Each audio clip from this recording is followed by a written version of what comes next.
Stretch glass? Carnival glass? Iridescent glass? Art glass? How am I supposed to tell the difference? There's an old curiosity shop. Every once in a while I go by there for the fond recollections that lie there in that old curiosity shop. Okay, well, I'm going to try to help you out a little bit. I like antiques. I love glass. And I've been fiddling with this since I was a teenager. And that's a few years ago. Okay, now let me say, I'm no expert. But I'm going to tell you what I've learned over the years, and I'm not here to tell you everything. There's plenty of stuff that I'm not going to tell you because the video would be 5 hours long. So please keep in mind, this is a quickie, not meant to be comprehensive or too deep into the subject. Just some basics about the difference between those types of glass, the types of glass that I just mentioned. Now, we have examples of everything that I just mentioned. We have stretch, art, carnival, and just a plain old iridized piece of glass, which is which. Now, you've been around for a while, you already know, so don't delay. That is a piece of iridescent glass. That's a piece of carnival glass. That's a piece of art glass. This, and this are pieces of stretch glass. Now, how in the heck are we supposed to tell the difference? Okie doke. I suppose I should say probably what arrived on the scene first was Carnival, and usually the Fenton Company is given credit around 1904 or so. We're not going to quibble for sort of being the first one to get there. And that's, I'm not saying that this piece is made by Fenton. That's, I don't mean to imply that, but this is a piece of carnival glass. What makes this different from the stretch glass pieces and the art glass pieces? Well, you know, the first thing I want to do is go to my books. I'm a book guy. I highly recommend the American Iridescent Stretch Glass Identification Guide. And I'll let you take a look at the names of the authors. Oh, I'm out of focus. Terrible. All right, John and Dave, everybody see that? I'm going to give you boys, you gentlemen, some credit. Who published this? Collector's Books. Yeah? All right. So there it is, if you want to get one. What is stretch glass? Stretch glass collectors are often amused by the reaction of antique dealers when told that we're looking for stretch glass.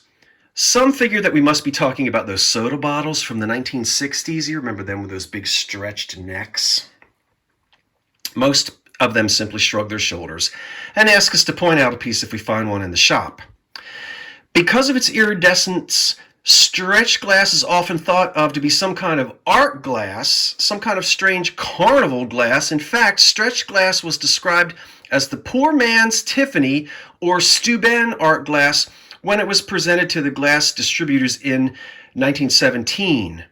Now that's according to the February 8th, 1917 Pottery Glass and Brass Salesman magazine. Here is the piece of art glass back here. Now, let's start with that first. The art glass piece is hand worked. Yeah. So we're talking about a piece that is not made in a mold, technically, right? Okay. This was not made in a mold. And if we spin it, you see the wonderful inconsistencies, the beautiful inconsistencies with the top. Let's spin it a little bit. Look how I don't know if you can see. you can tell that it's hand done. It has a little bit of a tilt in this direction here. So this is hand blown. We're going to turn it upside down.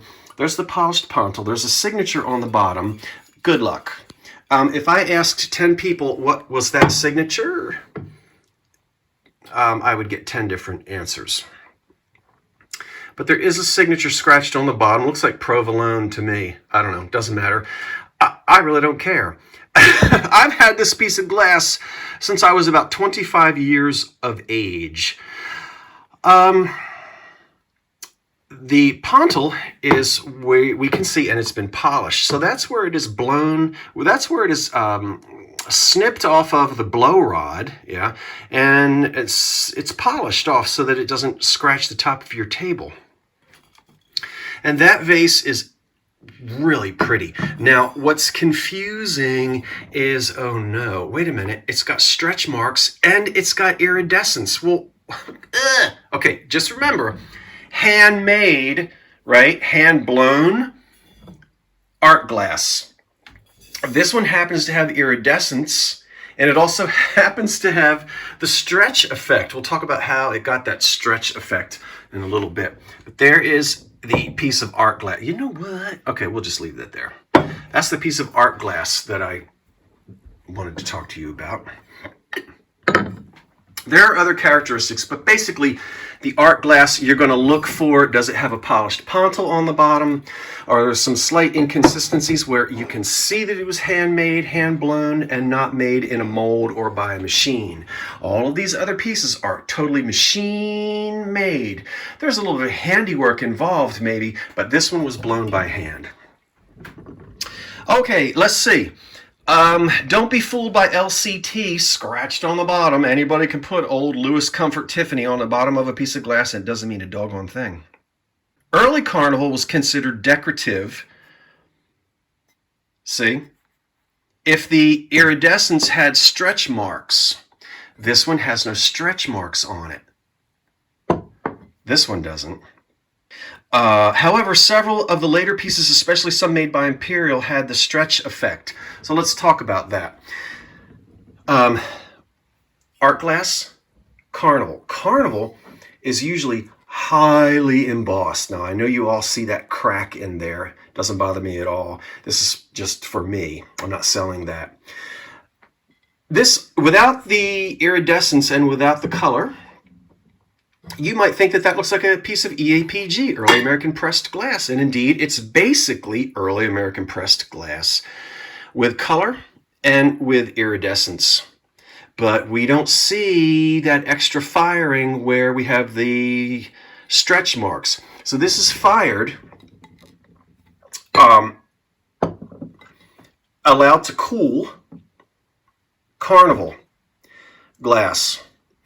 The stretch pieces with the stretch marks. Now let me find one that has a lot of stretch on it. That one's got a lot. Look at that.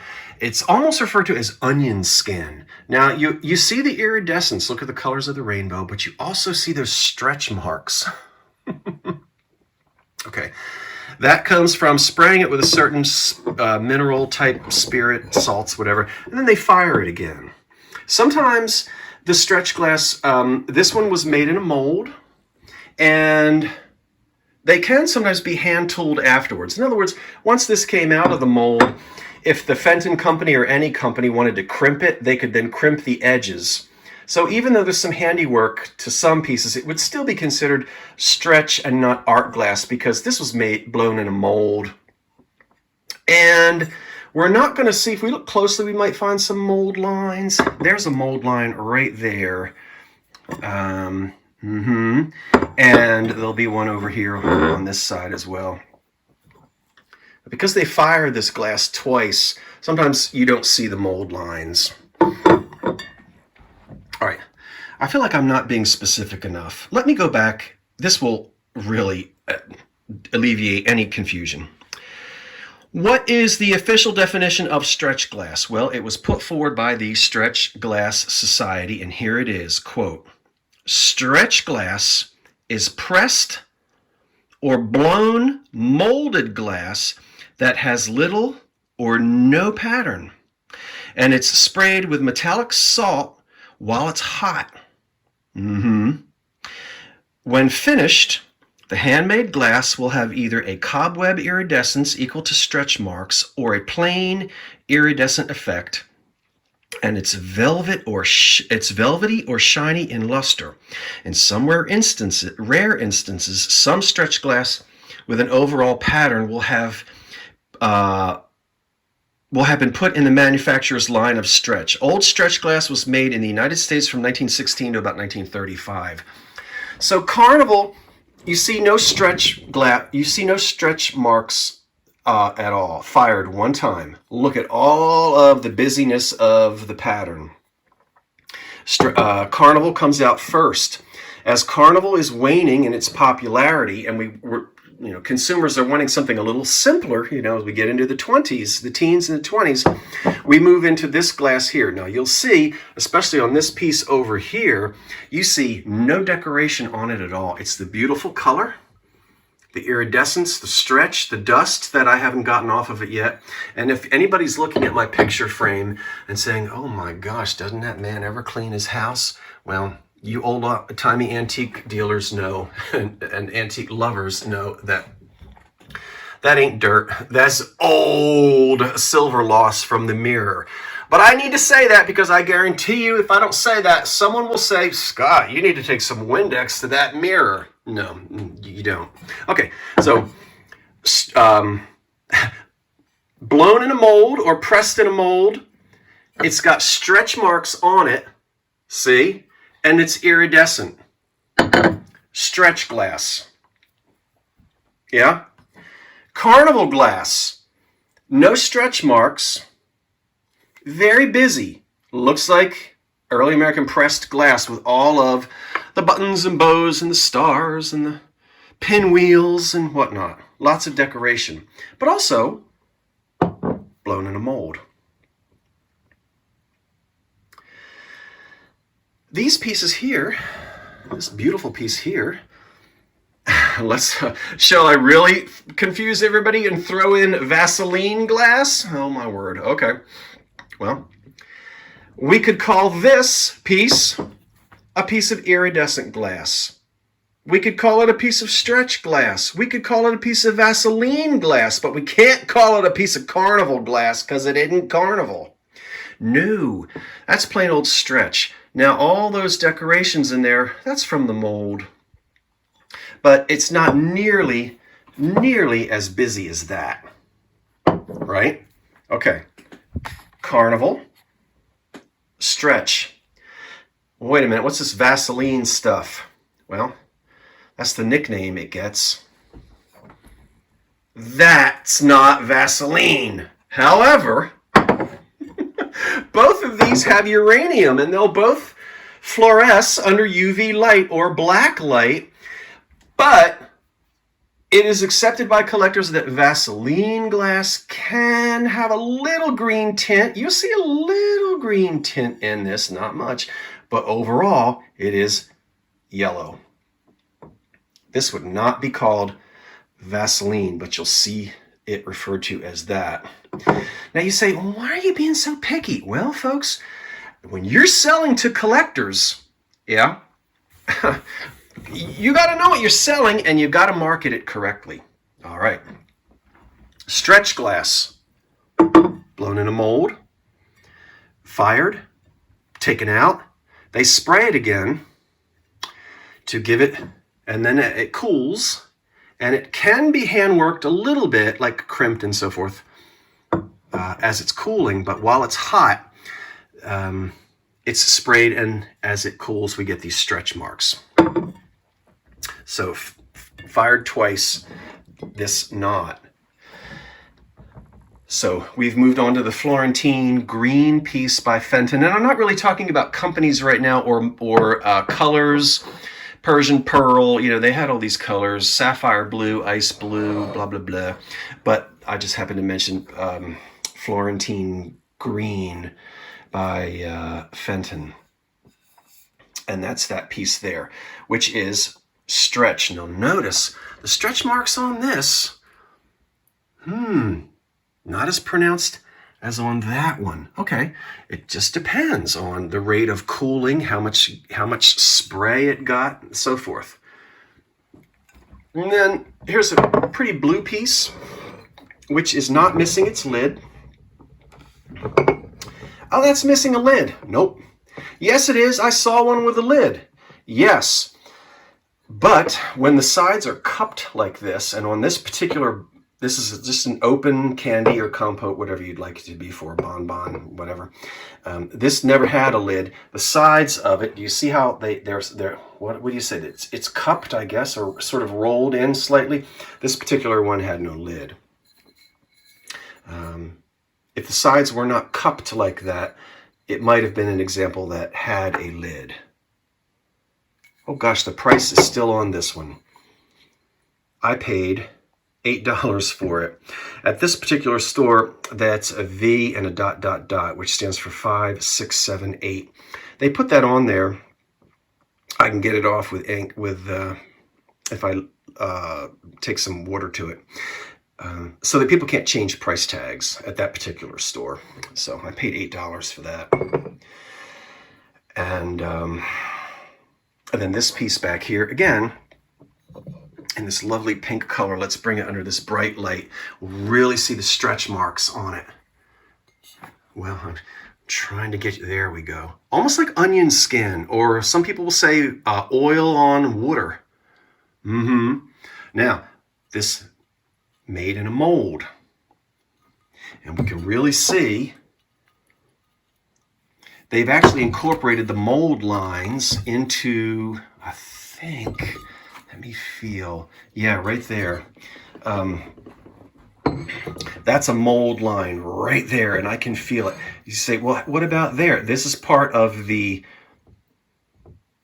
design, and the designers of this piece designed the mold, which in this one is in 2 pieces. 1, or is it in 3? It doesn't really make a difference, but they've hidden the mold lines as part of the design, I guess is what I'm trying to say. Okay, now, what about this poor little thing here? Is it Carnival glass? No. Well, why not? Well, it's iridescent, but why isn't it Carnival? Because it's not heavily embossed like this with all this fancy. Is it stretch glass? Let's study it. Nope. This didn't get fired twice. I don't see any stretch marks on that. I see some old candle wax, but no stretch marks. Okay, so they didn't spray it with the mineral salts and then fire it again.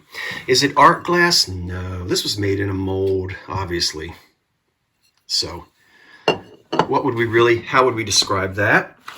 As a piece of iridescent glass. Yeah. The other thing to remember is that Carnival glass usually has a lot of obvious impressed designs. Fruits, plants, animals, horseshoes. I mean, butterflies. They'll put all kinds of geometric figures from nature into the glass. And we can see how plain the stretch glass is. We have some ribs on this one, and even these over here, but nothing like that. Okay, that was a quickie. Now, as I said, a lot of you are going to say, Scott, there's so much more you could have said, and you're right, but this was just a quick. When you're looking at this glass, if you've ever been confused by it, let's recap and we'll call it quits. All of this beautiful glass is American made, and we start off with Carnival from about 1904, and its popularity wanes as we hit the 20s. It is iridescent, yes, heavily embossed, lots of design.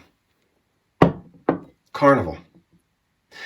Art glass, made by hand. There will be no mold marks. You will see that sometimes, as we can see on this, all of the petals are not completely uniform. It leans a little bit to one side, blown. You want to look for a rough pontil or a polished pontil. And here we have a beautiful polished pontil right here. It's often signed as well. And then the stretch glass pieces.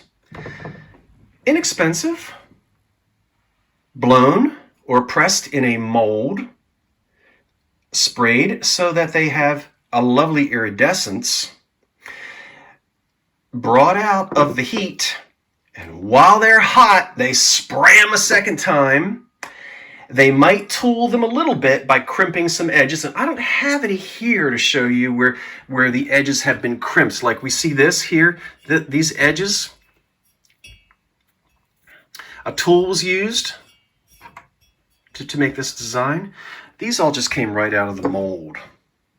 But they sprayed them a second time, let them cool, and that cooling is going to give us this beautiful stretch mark.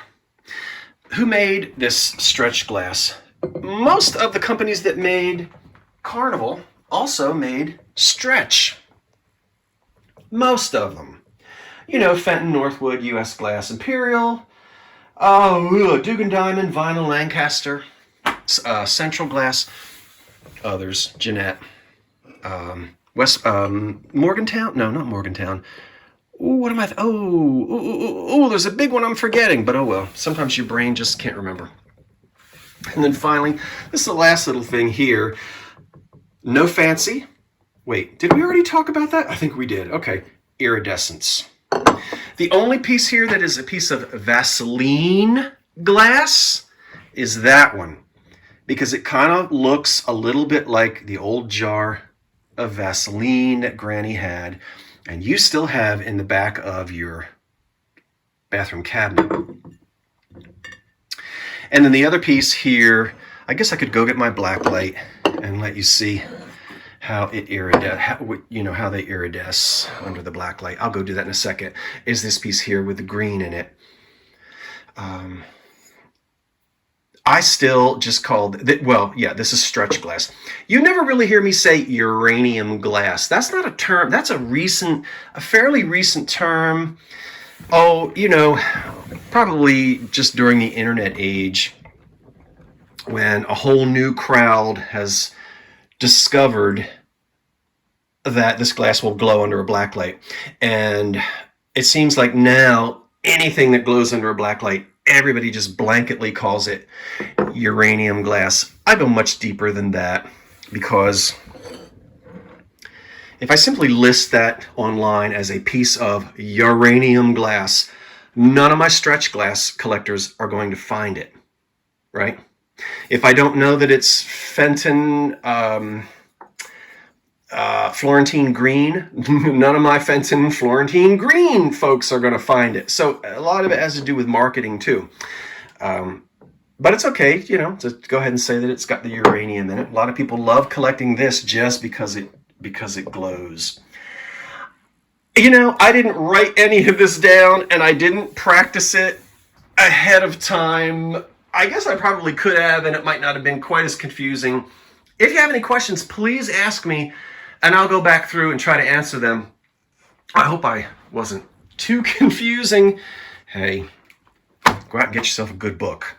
I could go through. Oh, you know what? There's something that I forgot to tell you, and we didn't even flip through this book. But, good grief. What was I going to tell you? Isn't that awful? I'm sitting here running my mouth. Sometimes, yes, I know what I was. Sometimes the glass can be opaque. I don't have any opaque pieces to show. There's a piece right there. Let's see, is there another one? Look, there's a console set. It's got gilding on it. So there can be other decorations, but where's a good piece of Dugan opaque? Doggone it. Just when you want, oh, there's one. But this one's Northwood. Right here, see this? No, I don't know how well that's coming up. Jade blue. Okay, let me, just for kicks and jollies, grab the black light. Okay, just for kicks and jollies, on the count of 3, a 1, a 2, a 3. Yay! Look, we knew that was going to happen, right? Because that piece right there, which is the Florentine green. It's got uranium in it to give it that particular color. The yellowish Vaseline glass piece of it. Now, you know, when the light is on it, you can't tell any difference. Well, that looks a little more yellow than that. Maybe. But these don't have any uranium in them. Nope. These two do. That's the Vaseline piece. Let's put this light back on, and now you can see again. Okay, well, I guess that's it. One more thing I'll tell you, but you know what? Let me move these, because the star of the show today, oops. The star of the show today is the stretch. I love it. I have sold some pieces in the past, and some I've kept for myself. I don't buy it online, and not that there's anything wrong with that. I have fun going out and seeing how much I can find in the wild, wild west, as it's known. And these are just, 5 pieces from my own stretch glass collection that I wanted to show you. It's not expensive. The rare pieces are always going to be rare, and they are always going to be expensive. But pieces like this can be picked up for less than $50 a piece. And some of them well under, paid $8 for that. I remember buying this at a flea market in New Jersey. I think I might have paid $15 for that. The others, I don't remember. I think I paid the most for that. But I'm certain I didn't pay more than $30 for it. It's pretty. Jewel tones were very popular. It just looks like the 1920s, doesn't it? And that looks like your great granny. But that looks like the roaring 20s. Thank you everyone for watching. Hey, whatever happens tomorrow, have a wonderful time. I have to get up and bake something. I might have to film that early Thanksgiving morning. We'll see. Until then, I'm Scott from the Old Curiosity Shop saying thanks for watching. What did you like? I hope it wasn't too confusing. Any questions, just ask me. Do you have any of this glass at home? Do you collect it? Huh? Start looking for it. You'll find it. Now, I forgot to say wait for the cat. Okay, wait for the cat, and so long for now. So long.